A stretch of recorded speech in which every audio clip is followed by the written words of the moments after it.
তরুণদের আরেকবার বিজয় ছিনিয়ে আনার আহ্বান জানিয়েছেন জামায়াতের ইসলামীর আমির ডাক্তার শফিকুর রহমান।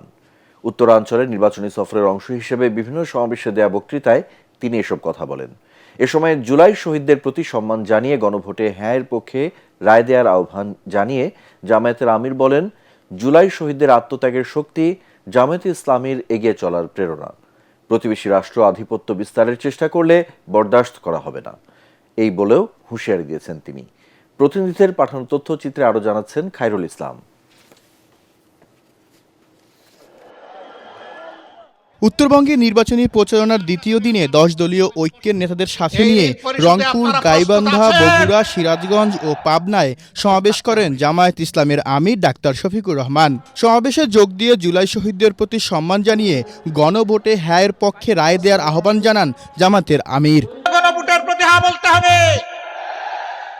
আপনাদের বুকের সন্তান আবু সাইদ বাংলাদেশকে পরিবর্তন করে দিয়ে গেছে, গোটা বাংলাদেশকে উদ্দীপ্ত করে তার জীবন উপহার দিয়ে এ দুনিয়া থেকে সে চলে গেছে।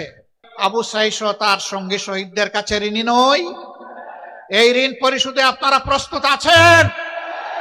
দখলবাজ, মামলাবাজ, হত্যাকারী, খুনি, ধর্ষক এবং আয়নাগরের নায়ক নায়িকা বানায়, তা পরিবর্তন করে দেওয়ার জন্য আমরা হা ভোট দেব ইনশাআল্লাহ। সেই হা ভোটের জোয়ারে অতীতের বস্তা পচা সমস্ত ব্যবস্থা যেন ভেসে যায়।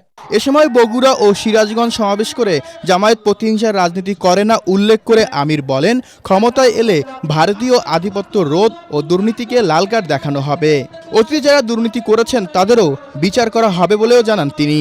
আমরা প্রিয় দেশকে আর বিভক্ত করতে চাই না, আমরা একটা ঐক্যবদ্ধ জাতি করতে চাই। যারা দেশকে বিভক্ত করে তারা কখনো দেশের বন্ধু হতে পারে না।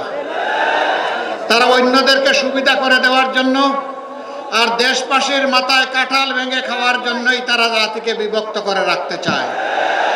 এ সুযোগ বাংলাদেশের জনগণ আর দেবে না।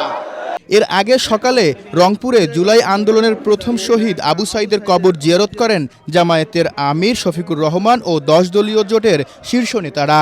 যেভাবে আবু সাইদরা বুক পেতে দিয়েছিল, দেশের জন্য ওইভাবে বুক পেতে দিতে রাজি আছি, কিন্তু দেশের 1 ইঞ্চি জমির সম্মান কারো কাছে বন্ধক রাখবো না। পরে তার পরিবারের সদস্যদের সঙ্গে কিছুটা সময় কাটান তারা।